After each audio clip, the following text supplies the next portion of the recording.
इस वक्त हैं मौजूद हैं मधेपुरा लोकसभा के 71 बिहारीगंज विधानसभा में, जहां अभी हमारे साथ पूर्व सांसद वर्तमान सांसद प्रत्याशी दिनेश चंद्र यादव जी हैं।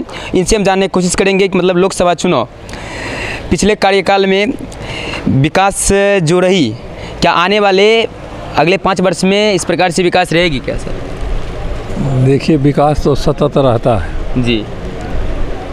जो विकास इससे पहले किए फिर आगे जब आए तो उसमें किए, मतलब यह क्रम चलते रहा जी। हम तो 2019 में चुनाव लड़ने के लिए आए और उसके दरमियान इस इलाके के लिए नहीं बल्कि पूरे मधेपुरा ज़िला के लिए जी और पूरे मधेपुरा लोकसभा के लिए बहुत सारे विकास जी शुरू कराए गए। बहुत का पूरा हो गया, बहुत का पूरा होने वाला है। जैसे आप लीजिएगा तो प्रधानमंत्री सड़क योजना जी, उसमें पूरे बिहार में सबसे अधिक सड़क मधेपुरा ज़िला से ली गई, जो 1 नंबर पर मधेपुरा ज़िला आया। और आप जानते हैं कि लोग किसी क्षेत्र में यदि एक ROB रेल रोड ओवरब्रिज बनता है, वहाँ के प्रतिनिधि कहते हैं कि हम एक ROB का निर्माण करा रहे हैं। लेकिन आप मधेपुरा ज़िला में ही लीजिएगा तो भिड़खी ढाला से लेके 7 ROB का निर्माण मधेपुरा ज़िला में हो रहा है जी। और NH 106 जो थी बीरपुर से बिहपुर जी, उसमें बीरपुर से उदा किशुनगंज तक काम लगा हुआ था। 10 बरस 12 बरस हो गया। हम लोग भी जब चुनाव में आए थे तो मधेपुरा से जब उदा किशुनगंज आने की नौबत आती थी तो मुरलीगंज होके आते थे जी। और सहरसा से मधेपुरा की दूरी 20 किलोमीटर है जी। उसको सफ़र करने में पौने 2 घंटा लगता था। उदा किशुनगंज से मधेपुरा की दूरी 20-25 किलोमीटर 25-30 किलोमीटर होगा जी, 35 किलोमीटर जी। तो उसको आने में भी 2.5 घंटा से अधिक समय लोग को लगता था। और आज जब उस सड़क पर लोग जाते हैं तो 40 मिनट में मधेपुरा से उदा किशुनगंज आते हैं। फिर मधेपुरा से सहरसा 20 मिनट में लोग जाते हैं। NH 106 जो महेशखुट से सहरसा होते मधेपुरा पूर्णिया तक की सड़क है, वह लगभग 85% सड़क का निर्माण हो गया। और उसमें जो बाईपास है ROB है उसमें काम लगा हुआ है। और उसी तरह 106 जो बिहपुर से उदा किशुनगंज था उसका भी 90% काम पूरा हो गया। और उदा किशुनगंज से बिहपुर जो नेशनल हाईवे 106 का पार्ट है तो 28 किलोमीटर की सड़क बच गई थी और उसकी भी स्वीकृति हुई। और चूँकि यह रुका हुआ था कि कोसी नदी पर बड़ा पुल की आवश्यकता थी, तब उसकी भी स्वीकृति हुई। माननीय प्रधानमंत्री जी उसका शिलान्यास किए और 1400 करोड़ रुपये की लागत से कोसी नदी पर 4 लेन पुल बनेगा। और बिहपुर से उदा किशुनगंज जो लगता है हमको 22 किलोमीटर सड़क बचेगा, 28 किलोमीटर में 6-7 किलोमीटर तो पुल ही हो जाएगा। उसका काम द्रुत गति से चल रहा है।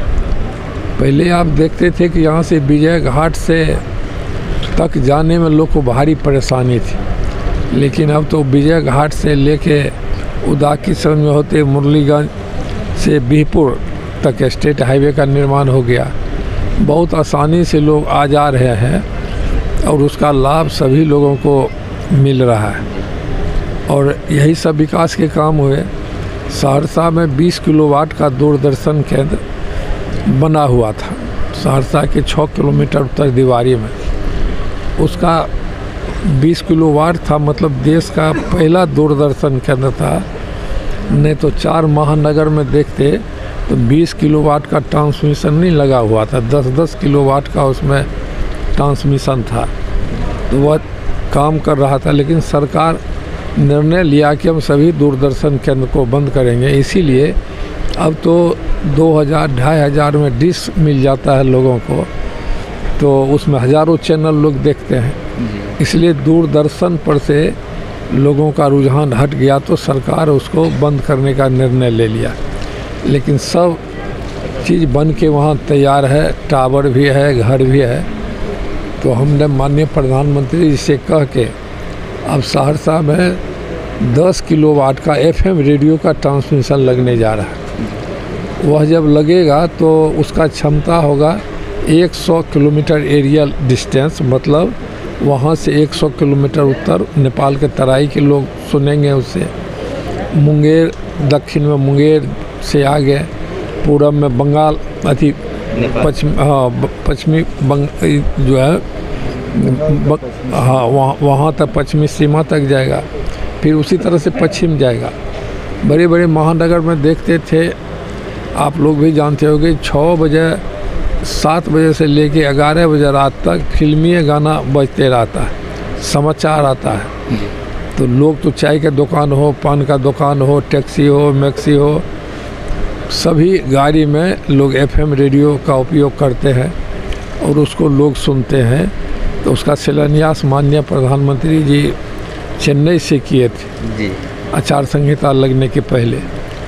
तो हम समझते हैं कि चुनाव के बाद इंस्टॉल होगा तो सभी हमारे इलाके में के लोग ही नहीं बल्कि अगल बगल के जो 100 किलोमीटर के परिधि में लोग होंगे तो FM रेडियो का आनंद लेंगे और उसको सुनेंगे। कहीं ना कहीं 2019 से 24 तक जो कार्य हुआ आप लोगों के द्वारा, और 24 से अब 29 तक के कार्यकाल में कहीं ना कहीं इनसे ज़्यादा विकास होना चाहिए मधेपुरा लोकसभा का। देखिए, विकास तो होता ही है, कोई प्रतिनिधि होते हैं तो सब हम तो करते हैं, सबको करना चाहिए जी। लेकिन विकास हो गया 5 साल में, इसका मतलब यह नहीं कि रुक जाएगा वो, फिर आगे जो समस्या होगी उसको बढ़ाया जाएगा।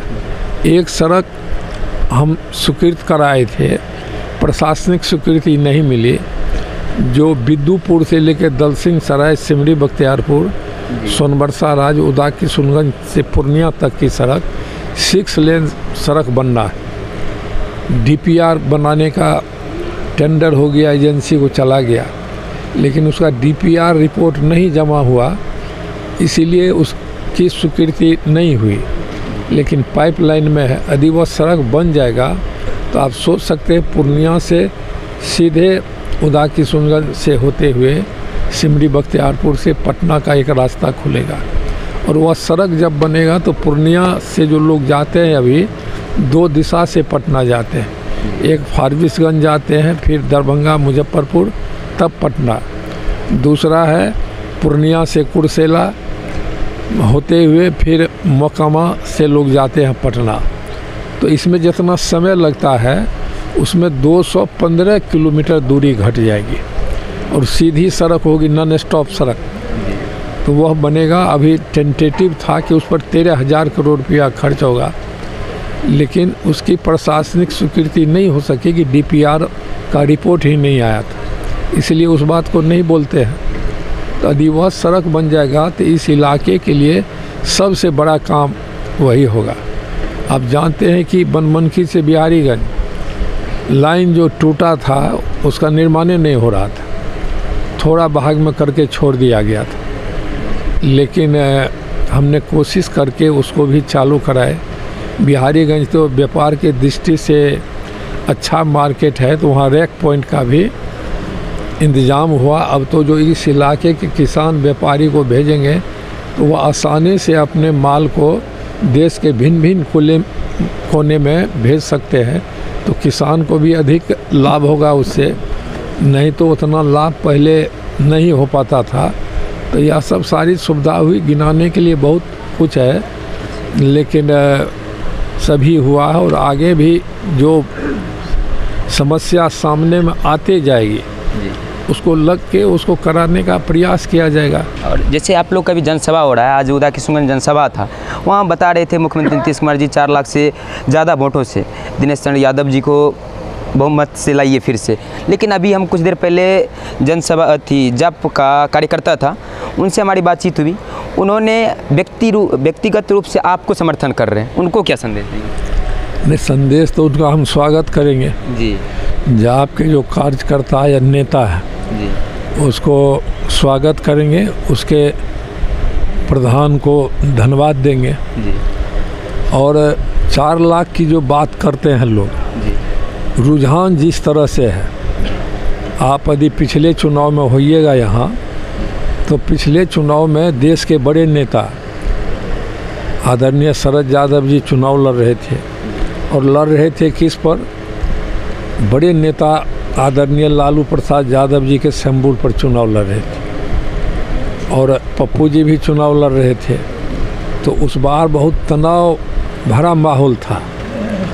तो उस तनाव के माहौल में भी हमको जो मत आया 6 लाख मत, 6 लाख से अधिक, वह तो मधेपुरा लोकसभा के लिए इतिहास हुआ कि आज तक जितने बड़े बड़े नेता भी यहाँ से लड़े थे, किन्हीं को 6 लाख वोट नहीं आया था, या जितने बड़े बड़े नेता लगे उनको 3 लाख से अधिक से वोट से जीतने का सौभाग्य प्राप्त नहीं हुआ था।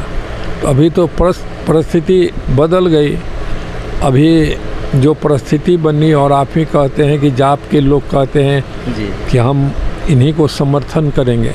तो पप्पू जी को जो वोट आया था, तनाव वाले माहौल में कम वोट था, वो कंपटीशन वाला वोट तो भी 1 लाख था, तो 3 लाख से हम जीते थे। वो समर्थन है तो 4 लाख का हिसाब तो मोटा मोटी वही है, बराबर है। हाँ, बराबर है। लेकिन जब सब लोग मिल के लड़ेंगे, तो पहले तो कंपटीशन था, तो मतदाता को भी आसानी होगी, तो आसानी से वोट डालेंगे तो अधिक होगा ही। इसमें कोई ऐसी बात नहीं है कि उसमें नहीं होगा, इसलिए 4 लाख की बात करते हैं। हम तो पूरे लोकसभा में घूमते हैं, और जो लोगों का रुझान हम 2019 में देखते थे, उससे अभी बढ़ चढ़ के रुझान है। यदि जितने लोग वोट देने के लिए तीर छाप पर तैयार हैं, और सभी लोग का वोट यदि ढल जाए, तो 4 या 5 लाख से भी अधिक वोट का परिणाम इस बार आएगा। चलिए, आप क्या सोचते हैं मधेपुरा लोकसभा को लेकर? आप किन्हें वोट देते हैं? उनके आपके लिए कमेंट सेक्शन खुला हुआ है। बाद में कि हमारे साथ पूर्व सांसद दिनेश चंद्र यादव और वर्तमान सांसद प्रत्याशी थे। आप क्या सोचते हैं? आपके लिए कमेंट सेक्शन खुला हुआ है। आप देख रहे थे BN News 24। मेरा नाम था विकास। जय हिंद।